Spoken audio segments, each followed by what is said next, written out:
This is part of the Rita B. Leahy Career Series. It brings together our current students and postdocs, alumni, and professionals from the region so that you can meet each other and also explore career options outside of the academy. So each session focuses on a broad career area. And today we're focusing on careers in biotechnology. And you'll notice that we have alumni at these sessions who come from different disciplines, because as you know, with a PhD, your work transcends your discipline oftentimes. So I am not going to do a detailed introduction of our panelists. I'm going to let them introduce themselves and tell their stories in about 10 minutes each. Chris Frew, you can see that he is the CEO of Workforce Genetics. I've put their LinkedIn profile links right there on the screen. Debra Hemingway is the CEO for the Maryland Development Center. And Sarah Ellenwood is an analyst with Verge Scientific Communications.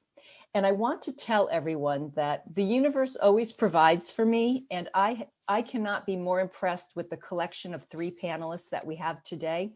Their stories are going to fit together nicely, and I think you're going to leave today realizing that there is this incredible opportunity to connect with biotech careers in Maryland.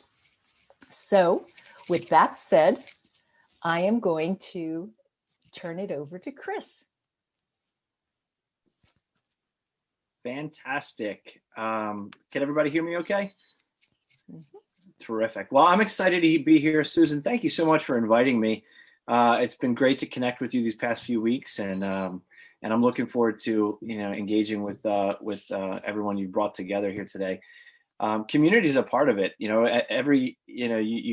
in a community now at the University of Maryland, and as you start to think about where you want to transition to, I like to think about different industries as communities themselves, because we're all working together to network and to move our companies forward or to move our careers forward. So I'm excited to be here with the panelists that I'm with, who I've known throughout the community, the biotech community here in Maryland for some time.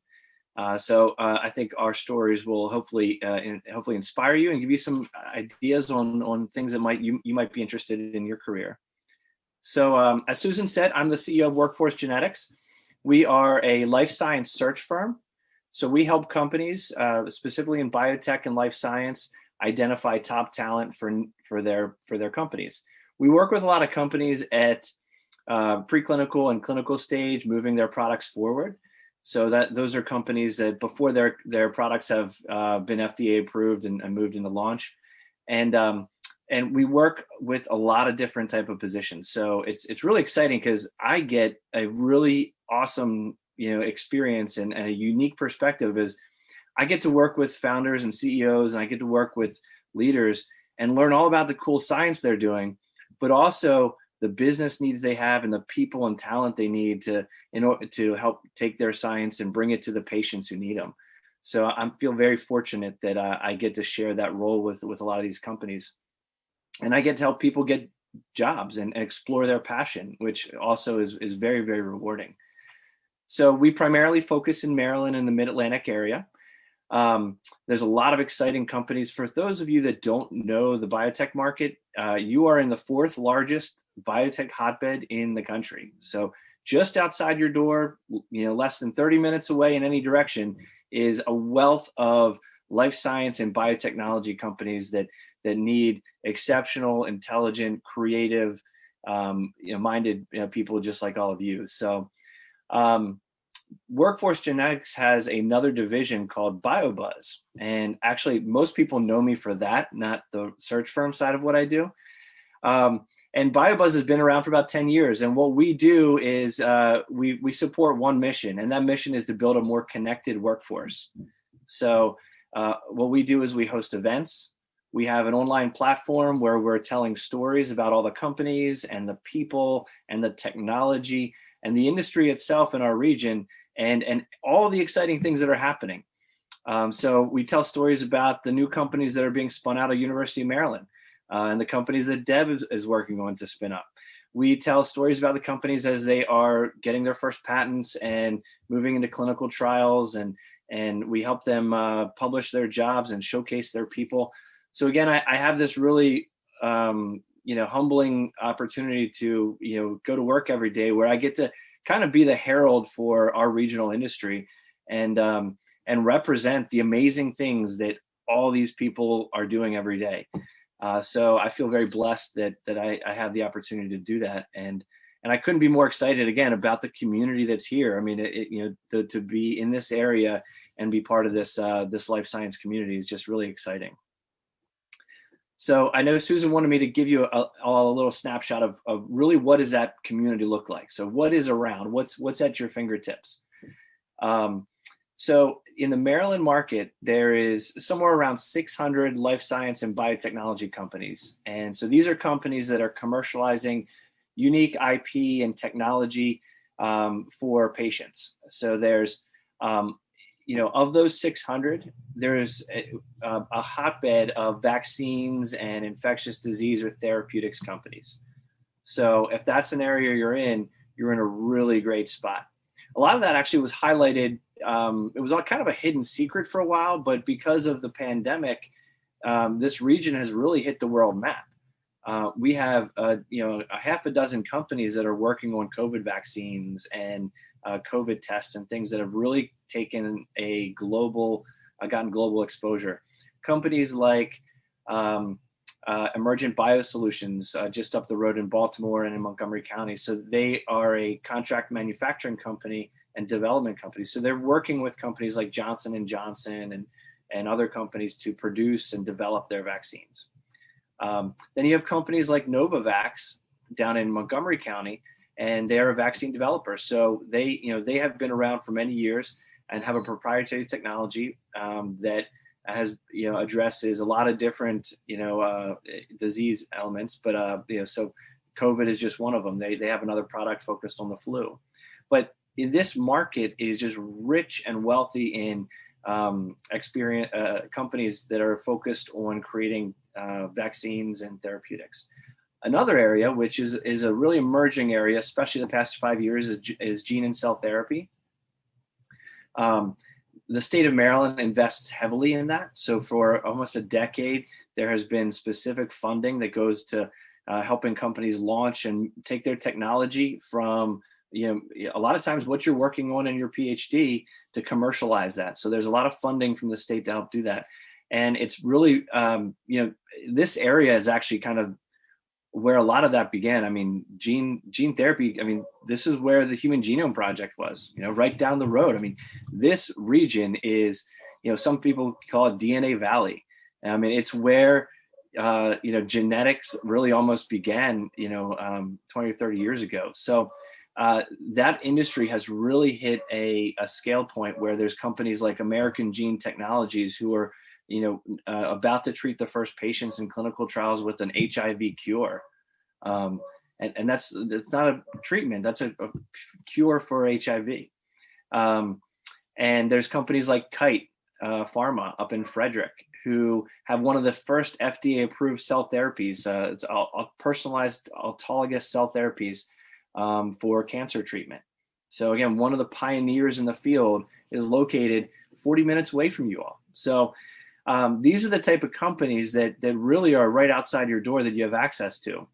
The other area is there's a lot of diagnostics as well. So you have companies that are, working, to develop diagnostic tools to help diagnose, diseases and elements. A few of them, which are early stage that are really got a lot of attention recently up in Baltimore, have raised, $100 million first round Series A raises, for, early detection of blood cancers. So the ecosystem around here is just really wealthy. And I think I really encourage everybody to take some time to start exploring it. And that's what BioBuzz was part of our mission is. We want to create a platform where you all can explore the amazing stuff that's happening so close and right outside your door. So we try to tell as many stories as we can. We try to help make connections between the people that are doing it, so who you can reach out to. You can find companies that are in the area that you're passionate about, and we host a lot of events too that can help you connect and network to do so. And we hope to do that in person again sometime soon. So I know that was the overview, of everything, and I'm sure everyone's else, my other fellow panelists will dive a little deeper, but I don't want to take up too much time and allow time for Q&A later on. Chris, from your seat in this HR role, could you just say one piece of advice that you would have for grad students who maybe don't know so much about making that pivot to the industry? You did a great job of saying, start exploring what's in your backyard, but in terms of preparing yourself, could you say a few sentences about one thing that might be really helpful, one piece of advice? And then I'm sure there'll be a lot of questions around that. Sure, absolutely. So I guess exploring, I guess the first thing would be about education. So get to know the industry, start doing some reading, start reaching out and reaching out to some alumni to learn about what they're doing. But I think a lot of it starts with understanding the industry, the trends, the literature, and the language. So understanding the language that you're going to be reading about, like what is an IND, what do the clinical trials mean? Start reading some press releases, start reading news on BioBuzz or on, and there's a lot that comes out in the journals and in the local newspapers and stuff, but or news sites. But start to think about and learn about the lingo, the language, just like any field. I mean, if you're a molecular biologist, sitting down for a coffee with a organic chemist or something, I mean, you're going to talk different languages at times, right? So you have to take some of your time to learn the language of the industry. So I think from a starting point, that's what would be most helpful, because then once you learn that, you'll start to learn where you might fit in, the size of the company you want to work for, the stage of the company you want to work for. But I think from the beginning, my advice would be just start your exploration and learning the lingo, and that will help really direct you and get you into the right path. Thanks. Super. This is going to be a nice segue into Dr. Debra Hemingway. Our alums are actually going to share a little bit about their journey from the PhD to the work that they do now. They're going to talk a little about the work that they do, and then they're also going to share some advice. So Deborah, I'll let you go next, and then Sarah will follow up. Okay, sure. So as Susan and Chris mentioned, I am now CEO of a biotech startup studio. It's called MDC, and we're located in Baltimore. So the studio's been around about 6 years, but they only recently brought me on, and they brought me on for growth and strategic reasons. All right, so what we do at MDC is we commercialize medical devices. So we have a team of physicians that we work with, and the physicians will come and bring an idea on the back of a napkin to us, and then we take it from there. And after the end of our 3-year program, a startup company emerges. So that is what we do. So far, we've had 2 successful startup companies, meaning that they've graduated from our program and they now have valuations of over $10 million. And we have 11 more companies in the pipeline right now. So yeah, all right. So what I thought I wanted to do when I first started grad school and started pursuing my PhD, it was very easy. I was very set on going into academia. That was it. There's no other question, nothing else on the horizon. I wanted to be a professor like my father, and that is why I started grad school. It did not take long for me to realize that that was probably not going to be the ideal career path, nor would I make, my biggest contribution to science and the world from the bench and academia. So I started exploring, other opportunities, and like you guys are doing now, I was seeing what else was out there and what else I would be suited for. And we didn't have career panels like this when I was a grad student. And I'm very glad to see that this has happened now, because this was something that I did ask for as a grad student. So I'm very, very glad to see that this happened. All right. Yes, so I wanted to go in academia, took a different route. My advisor was not too happy about some of my outside endeavors, but I did start thinking about business and this role while I was in grad school. All right, so in my current role, what do I do day to day, and what are the skills necessary? So as CEO, every single day is different. So I'm not working on a set project. I'm working on 10 projects at one time. And some of the biggest things that I just personally need to be successful are, one, to be very brave, very, very brave. I do many things a day that I am very unsure of, that I do not think will succeed. But I try. And like a lot of times, and that's a good thing to do, like in research too, you do experiments, you need to just branch out and do experiments that you don't know if they're going to work. But you try it. And so that's a skill set that I brought, from the bench to my current path. And it's even more extreme now. I do a lot of things that will probably fail, but if they succeed, they will be very, very successful. And then also you have to have a little humility with it, because if you're very prideful and you don't accept your failures and learn from them, then also it wouldn't be a very good fit to go, especially in the startup world, because in the startup world, we work with very small companies, and you can be very excited about a small company and very attached to it, and it can still fail for reasons beyond your control. So yeah, bravery, resilience, pattern matching. You have to see the trends and see what works and what's going to fit into the overall picture, big picture thinking, strategy. Yeah, and then also like being willing to be coached and taking advice. So those are some of the skills necessary that I brought in. I'm not doing any more bench work. I do oversee a team of 12 fantastic PhDs and engineers, and they're doing amazing work at the bench.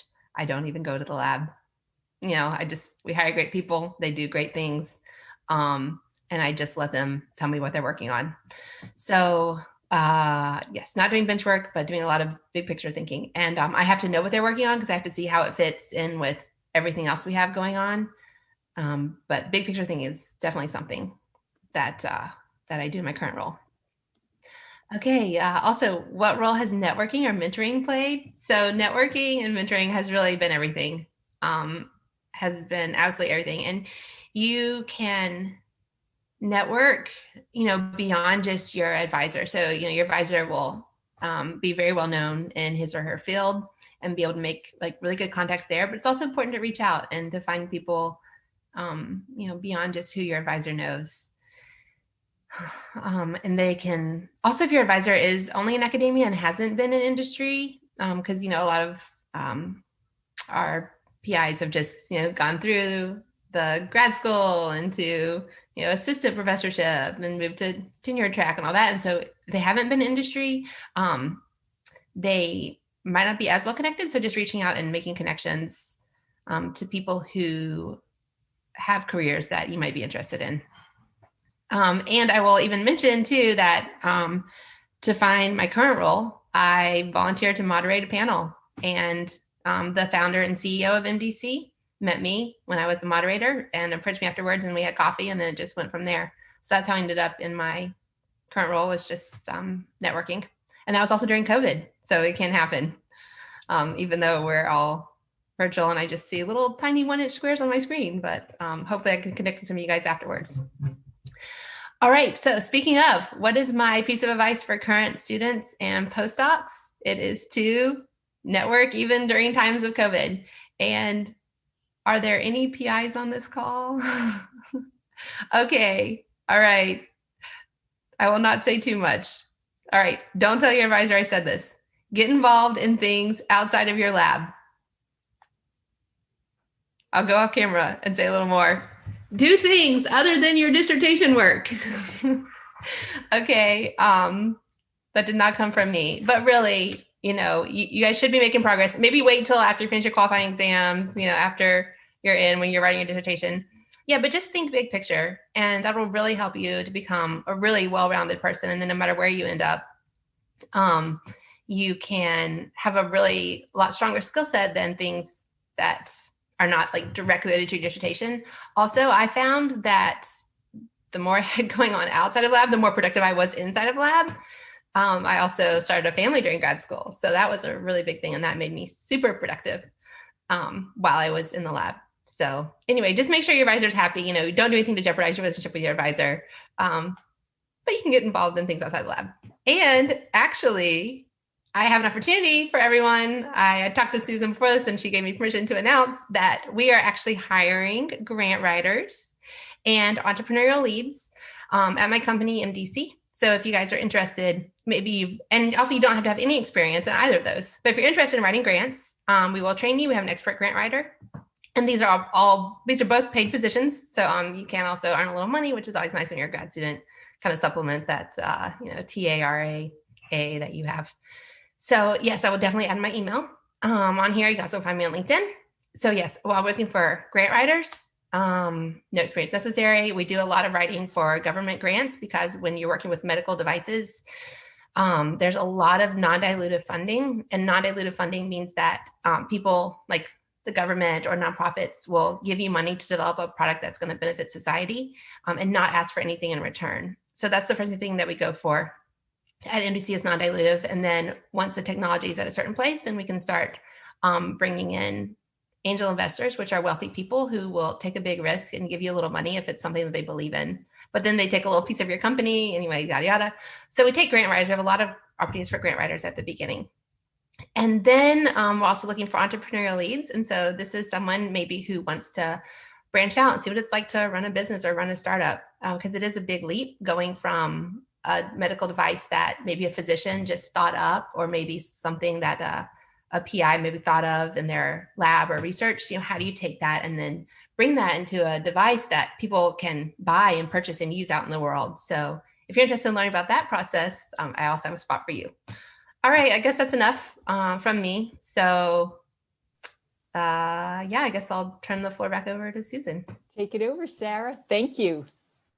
And I talked to Deborah about sharing those opportunities through the UMD doctoral network, which is inside of Terrapins Connect. So if she sends me those opportunities, I'd be glad to post them in there, or she can join Terrapins Connect and post them herself at her leisure, but I'd be glad to do it. All right, I guess the floor is handed over to me. So echoing what everyone else has said, it's such a pleasure to be here. I know that, I attended a variety of panels and workshops when I was a graduate student, and I know how immensely helpful they were in terms of just kind of shaping my career path outside academia. So definitely encourage you guys, definitely feel free to reach out. But to give a little bit of introduction to myself, I'm Sarah Ellenwood. I graduated from the Biological Sciences graduate program in 2017. I am currently an analyst at Verge Scientific Communications, which is we're located based out of Tysons, Virginia, but right now, of course, everybody's remote with COVID happening. So Verge Scientific Communications, we are a boutique science communications agency that primarily provides communication services to emerging biotech and healthcare related companies. We're really kind of a do-it-all kind of agency where we provide everything from your standard public relations work, like helping our clients with press releases and company launches, all the way to creating their websites, creating medical illustrations for them that they can use, helping them with their presentations, really just helping them to craft, kind of identify and craft their scientific story in a way that is really engaging to the people who need to hear it, whether it's, potential investors who are going to give these companies money, or, if they're in clinical trials right now, helping them to recruit patients and physicians to the cause. So I've been with Verge for a little over 2 years now.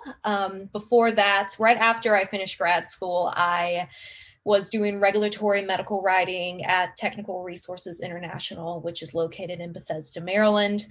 I really enjoyed the work, but for me, regulatory medical writing was a little bit too cut and dry in terms of what I was looking for. I really wanted a career that would allow me to be a bit more creative in terms of science communication than what that job was allowing.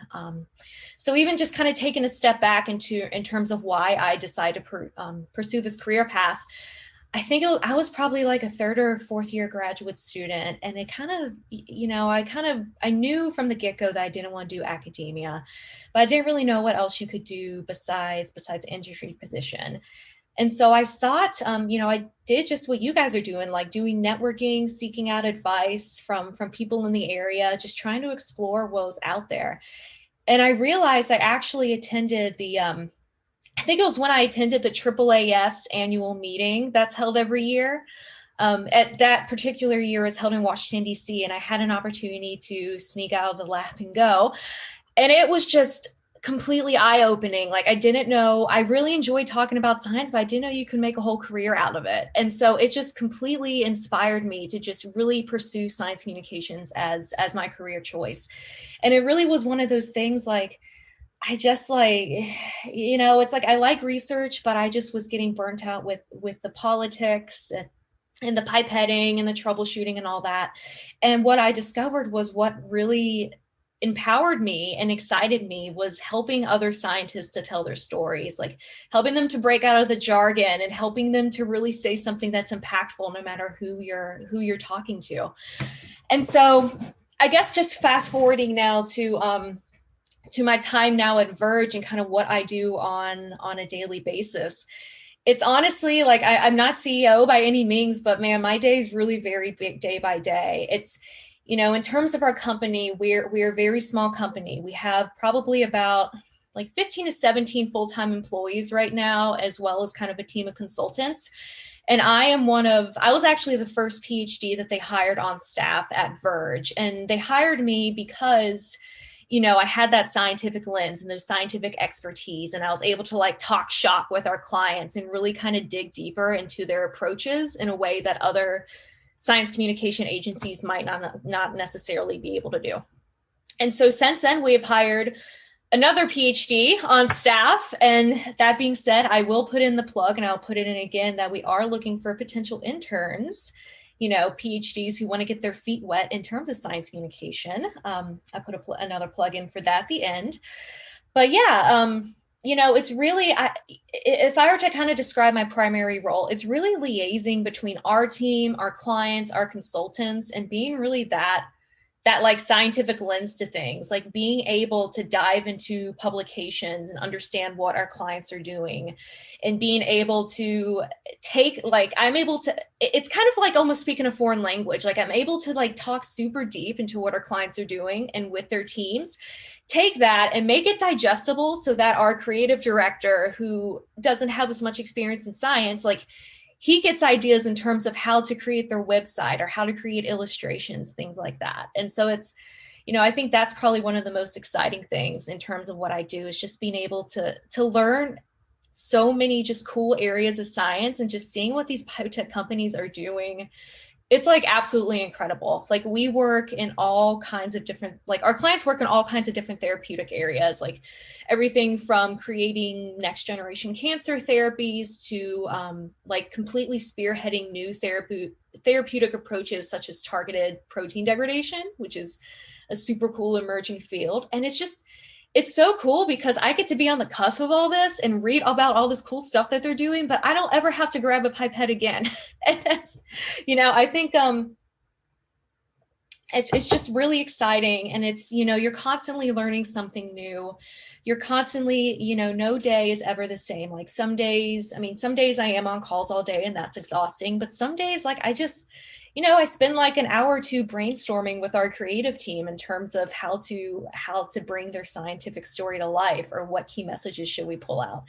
And it's just amazing. Like I said, it's one of those things, like, I'm one of 2 PhDs on staff, but just working with all these super creative minds, it's just awesome, because you just pull out so many cool ideas all the time. And just, it really kind of brings the true spirit of collaboration to life. And it's just so cool. We're actually like setting to launch, I think, a company next week, like coming out with their big like Series A financing and their website and all that. And it's just like, seeing, it's a lot of work, but seeing everything come together at the end and seeing the client happy and getting media coverage and all that, it's just super, super, super fun. So it's really, I can truly say that when I was a grad student, this is exactly the kind of career I wanted to be in. So I feel very fortunate where I'm at now. In terms of skills necessary, I think honestly echoing all of what Deborah said earlier, but also if I could just add on there too, the ability to multitask. When I was a grad student, I would often be multitasking like a couple different projects at the same time. I was also working with tuberculosis, which is a super slow bacteria to grow. And so while it was growing, I was like kind of juggling a bunch of different balls in the air. And you wouldn't think like that would be a transferable skill, but man, like if I'm working with like 15 different clients and, you know, you have to leave one and put out the fire over here and all that, like it's something I realized like, oh, like I actually can do this and I know how to do this. And also just project management. Like you guys all, you know, you all manage research projects all the time. And it's one of those things, again, you think that things like pipetting and getting in a Nature paper are what's going to get you a job. Like leveraging those skills such as project management and being able to communicate, like just communicating in general, being able to give a presentation confidently, that stuff was really, really going to take you far if you're pursuing a career outside of academia.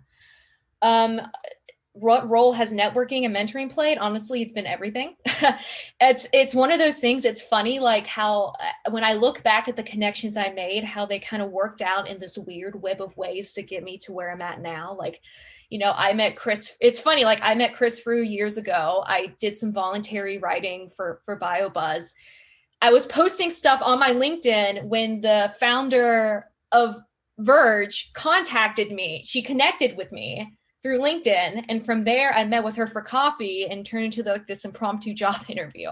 So it's really one of those things it's not, you know, you shouldn't go into networking thinking that each opportunity is going to get you a job, but the more people you talk to and the more engaged you are, it's just kind of funny how things kind of end up working out. And I think just to kind of recap there, like the biggest piece of advice I would give, and like I said, I'm going off camera too. You didn't hear me say this, but get out of the lab, put the pipette down, get out of the lab. There's so many people, especially in the DC area, who work in these non-academic jobs who are willing to help and mentor and all that.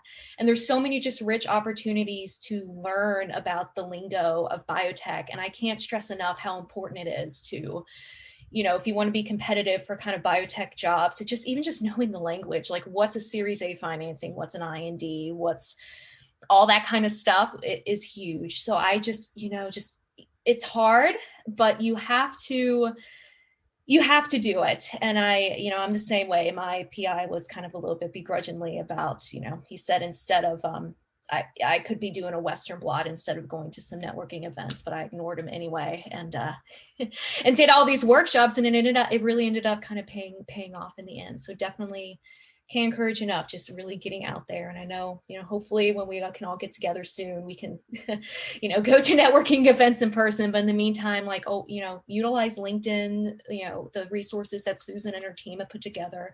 Again, I didn't have those when I was a grad student. So that's huge. So definitely, you know, use those to your advantage for sure. Wow. What a set of advice and experiences you all have shared. This is the part where our 30 participants get a chance to turn their cameras on and actually practice some networking, be seen. This is a chance to ask some questions. There was one question that came in from the chat, and I'll just use that to start things off, because we use the word biotech, but I know that there are some engineers in the room. So maybe Deb, could you talk a little bit about how engineers are intersected with this biotech industry, and particularly in the startup area? And then if Chris or Sarah want to add anything, just so that the engineers in the room and even other majors realize the breadth of opportunities that are out there. It's not just for lab scientists. Yeah, so I'll say at MDC, we don't differentiate between people who have an engineering degree and people who have a science degree. So for me, my PhD is in biophysics. I mean, I'm CEO, but we have PhD engineers and PhD scientists that we actually they all have the title engineer. So we haven't differentiated that at MDC. If that answers the question. Yes, that's great. Chris and Sarah, what are your thoughts? Yeah, I'd love to weigh in too. So engineering, an engineering mindset is very valuable in industry. You know, the understanding of how to apply engineering principles to product development, not just in traditional like hard, you know, but like chemical engineer, mechanical engineer, electrical. there's such a convergence of technologies that kind of come into taking a biotech product, whether that, broadly speaking, biotech, so anything that, biological based or use. So whether it's a medical device or a vaccine or a therapeutic, there's a strong engineering element to it. So when you're taking an idea from the bench and trying to scale that up to a commercial scale where you can create hundreds, thousands, millions of doses of something, or develop the manufacturing process to produce that product. These are all things where that engineering mindset and engineers are really, really valuable. So I think, engineers at all levels and from all disciplines, there's a lot of roles that are very impactful, in the field. And I think one of the key areas I see that is, again, that translational role, like taking the ideas from the bench and engineering the scale up process to larger scale, and again, overall operations, whether it's process improvement or product improvement or developing the, manufacturing, facility and the manufacturing processes. Engineers have a big role in that. Great. No. Oh, sorry. I was just going to say, echoing on that too. I mean, we see it all the time, especially engineers are very intimately, in terms of the clients we work with, engineers are involved in everything from process development to figuring out how to scale up your therapy, which is huge. Great. Okay, let's see if there are some questions. You can just unmute yourself and go ahead. It looks like Neha has a question. Yeah, so you mentioned getting out of the lab and exploring what's out there. And I guess like all of us are trying to do it to some extent, but could you highlight some events that were especially useful for you to figure out careers in biotechnology outside of academia? Like any specific events or experiences that you'd like to highlight? Yeah, I mean, I can start us off there. I know for me, so the BioBuzz events, have to put in a high five to Chris, are huge. It was a great way too to just, be able to meet people who are working in the, in the biotech space, especially around this area. That, those were a lot of fun. And I really can't say enough how I hope we can do those again in person soon. Another big, I also want to put out a pitch for Women in Bio. It's a nonprofit organization that I've been a part of since my first year in grad school that really is, the aim is to provide mentorship at all levels, whether you're a C-suite person, like very senior, high up, or if you're just, if you're a graduate student. For me, Women in Bio puts on a lot of different networking events. And one of the cool things, the silver lining to everything being virtual and COVID, is that, there's a bunch of chapters across the nation. And now all the events are accessible. Well, I should say most of the events, because they're virtual, they're accessible to everybody. So definitely, they do networking events, they do career panels, and just it feels intimidating and scary when you're, a graduate student, because you feel like you have nothing to bring to the table when you're at these networking events. I know for me, I was always nervous when I went to networking events at first, but the more you do it, the more comfortable it feels. And you start to go to a networking event and I can spot Chris across the room or Deborah across the room and say hello to them, kind of thing. So I would say definitely BioBuzz, definitely Women in Bio. I think there's also the Association for Women in Science is another professional society that provides events as well. And they're also open to men as well. I should put that in there. The annual Women in Bio galas and dinners are some of the best events of the year. So I enjoy going to them. A couple others just to put on your radar, and thank you for the BioBuzz plug. I hope that we're having those again very soon. In the meantime, we host virtual recruiting events. So we're working with some of the companies I mentioned before, Emergent and Kite, Novavax, and Lonza, and we're hosting virtual recruiting events where you get to hear directly from their department heads and some of their workers about what a day in the life of is like. So that's one way we've pivoted, during this process. And there's a couple other local, like Science in the City up at the Biopark in Baltimore. They'll hopefully start doing those again when things open up. and they're great because there's an ecosystem of companies already, there in that area. I think, locally, those are a couple that I think that's one I think that would be really valuable, again, because you're gonna meet a lot of people working in industry at those events. Thank you. Let's see if there's another question. If not, we've got one queued up. Oh, Trayvon, go right ahead. How you doing today? My name is Ron Swain. I've actually been in the lab space for a while now. I actually worked for the FDA for 10 years. I recently just got my degree in biochemistry, and a PhD. However, I am trying to transition out of the lab. However, I'm having a hard time not being labeled as just a bench scientist. And as somebody who's trying to transform into the different space, can you give me any type of advice on how to highlight my resume in which that somebody that doesn't have necessarily the business background, but is very interested and kind of be able to cross paths? Where do you want to go? Where do you want to transition to? So I'm looking in different spaces. So right now, as I mentioned before, I'm in the FDA, but for as far as industry, maybe policy, regulatory aspect, or just trying to get beyond the laboratory. Really, is what I'm open to a variety of different opportunities.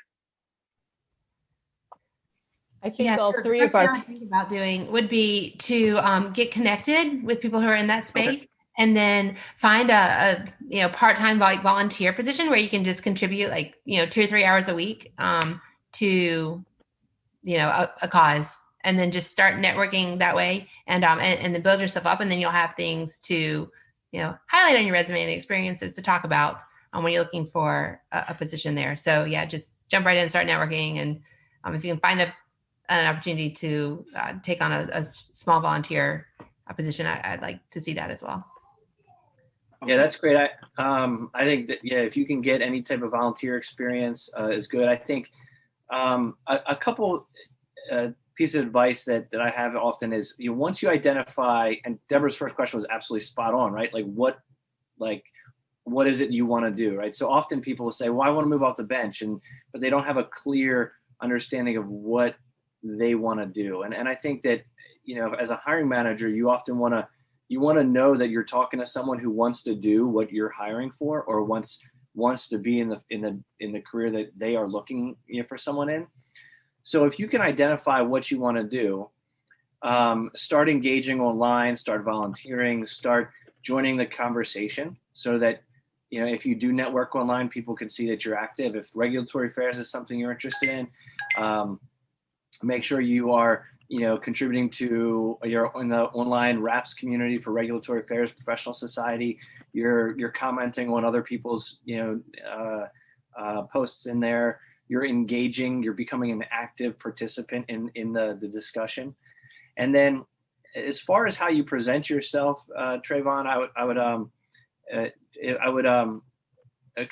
a useful tip that I have is look at some job descriptions, right, and identify a dozen or a half a dozen skills in those job descriptions that people are consistently asking for.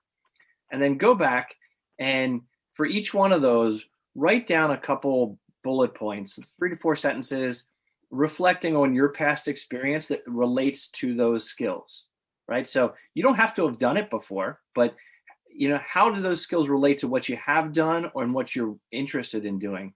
So if you can kind of map those skills that they're asking you for, and have your elevator pitches or talking points to those skills, you're going to present yourself a lot better and more concise to that whether it's an informational interview you're doing or a real interview you're doing. You're going to present yourself so much better because you're going to be talking the lingo, you're going to be able to reference current events, and you're going to be relating your skills and everything you've done up to this point to, the things that are top of mind to that person. So those are some tips that I often give. Whatever field you're trying to go into is again, just part of it, do your research, part of it, just jump in the deep end and get engaged, think out loud, work out loud, that type of attitude. And again, and give it time. I mean, part of it is just, you got to put in the time. Yeah, and I'll jump in on that too. Think about what happened when you were starting your dissertation work, right? You didn't know anything about your field. And so like you dove in and started reading the literature and started getting involved and getting plugged in. So yeah, just do that same thing. You can apply that same methodology again here. I also, if I could just put in one more plug there too, something that was really impactful for me when I was a grad student trying to tap into the science communication community was actually using Twitter.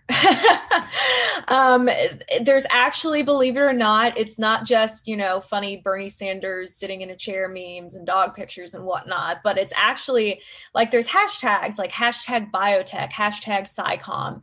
It's a little bit hard at first to find those communities, but it's kind of like as you start connecting with people and learning to grow, and you kind of learn how to grow your network in that way too. And if you're engaging in those conversations, that's especially a good way to do it too, as we're remote for who knows how long. And it's also a good way just to find out what's happening in the area and kind of what Chris was mentioning earlier, like getting savvy in terms of what the biotech ecosystem is and what people are talking about. I think, Sarah, you and I first connected over Twitter, didn't we? Oh, yeah. Yeah. No, so so it does work. I mean, I think, I remember, I was looking for someone who had a good voice with science, and I'm like, and I think someone else that I, work with through Women in Bio said, "Oh, do you follow Sarah on Twitter? She's really awesome. You should follow her on Twitter." So again, it's about the collisions. About the collisions you can make and the more you can make over different platforms. Again, just whether it's Twitter and LinkedIn and in person and through the Terps Connect, just jump into all those. But I remember specifically when Sarah and I first met, and I think I just sent you a direct message over Twitter like, "Hey, I really love following you on Twitter. Can we chat sometime?" Like, and things can start just like that. Yep. Thank you so much. What a fantastic example. Go ahead, Trevor. I'm sorry to interrupt. No, it's fine. I said thank you. I appreciate that. I think right now, especially during these times, I'm learning to build an online presence more than I would typically have, because I'm typically in an in-person interaction. But I think now during these times, that's probably the best route to go. So I really appreciate that. Yeah, Trevon, I think sometimes, and that's great that you're already taking that step. Think of yourself, and Sarah can probably echo this. Think of yourself as a brand, your personal brand, so you can read a lot about that. We've written some stuff about that, but when someone sees your online presence, what do you want them to think? What do you want them to, know you as? And so when you're engaging, you got to be authentic, right? So share the Bernie memes because they're hilarious, but think about how you want people to see you. And that personal brand is something that we talk a lot about with candidates, whether you're coming out of an academic environment or you're already in the field itself. But if you have that mindset and that approach, and you can even take a very engineering approach to it, and you can again outline all the topics that you want to be able to talk about, and you can plan it out, and you can get very granular and kind of engineering oriented around it. But if you have that kind of mindset, I think it can also help.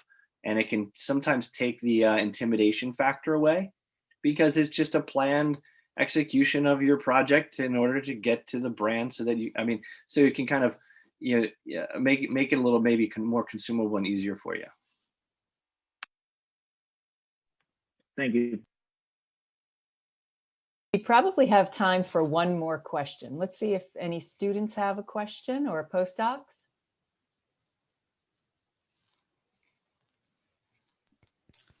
I have a question. So I was wondering about, so it sounds like there's a lot of different types of roles in the biotech industry. And I was wondering if you all could speak a little bit more about roles that involve maybe external relations and public relations and communication. It sounds like all of you are doing the communication to some extent, but something that would involve like a lot of relationship building between different companies and things like that, and the PR side. Yeah, I think, I think you really just kind of described us to a T. And there's a lot of, Verge Scientific is one agency, but there's actually a lot of science communication agencies that are out there where really their main goal is to work with companies, like whether it's biopharma, which is like kind of your Pfizers, your Bayers, your big industries, or your biotechs, which are, much smaller, a little bit more startup and scrappy, if you will. And so I would say, just to, list them off the top of my head. So obviously there's us, and I'll of course put in the plug for us, but there's also, I think it's Spectrum Science Communications, which is down in DC. There's also communications agencies such as Tembridge. I'm trying to think what other ones. I'd say if you connect with me afterwards, I'm happy to kind of pull together a list. But that's honestly, what we do every day is we connect. I think right now we have probably like upwards of 25, 30 different clients that we work with in different capacities to help them, and we work with them very closely, which is fun. Like we try to, at least at Verge, like establish that relationship where we're thought of as thought partners rather than just someone who's providing a service. So we're almost kind of, we see ourselves a lot of the time, like almost as an extension of their company in terms of the way that we think about their communication strategy and their like key milestones and their inflection points that they're heading into, in the next year and the next coming years, and really help like working with them to go above and beyond to make, to do everything we can to hope for their success and really kind of get them out there in the community. Nicole, thank Nicole, you. Oh, Chris, could I? We have about 5 minutes left. Nicole, that was a great question. It occurred to me that there are scientists out in the audience that perhaps want to continue with their science. And Chris, could we pivot the question to you about how someone who wants to continue using their science and their bench skills, how would they make that pivot to industry? And I think that will take us to the end of our time. Yeah, absolutely. And yeah, I'm happy to answer that. I'm sure Deborah could probably answer that as well. Mm-hmm. I mean, so, I think I hear quite often from my clients, and just to be, frank, is that they'll say, we want someone with industry experience. So we'll say, well, I got a, someone who's coming out of their postdoc and they have the experience with, the right technical experience, right? But we get a lot of pushback with that. And what they're saying is really they want someone that is going to have the industry mindset. And so an industry mindset, I think, relates to, it not being a pure like knowledge creation environment, and to understand the elements that exist in a commercial company. You're there to commercialize a product to reach patients, right? So now you're in a regulated field. So the elements that you have to start thinking about now that you can talk about, just like Trevon and I were talking about, like those bullet points, those skills that they look for, you have to be able to express how you understand and embody those skills in your current, in your current research or in your current work. So things that come to mind are like, project management skills, understanding of risk management, right? It's a regulatory environment. So understanding, good documentation practices.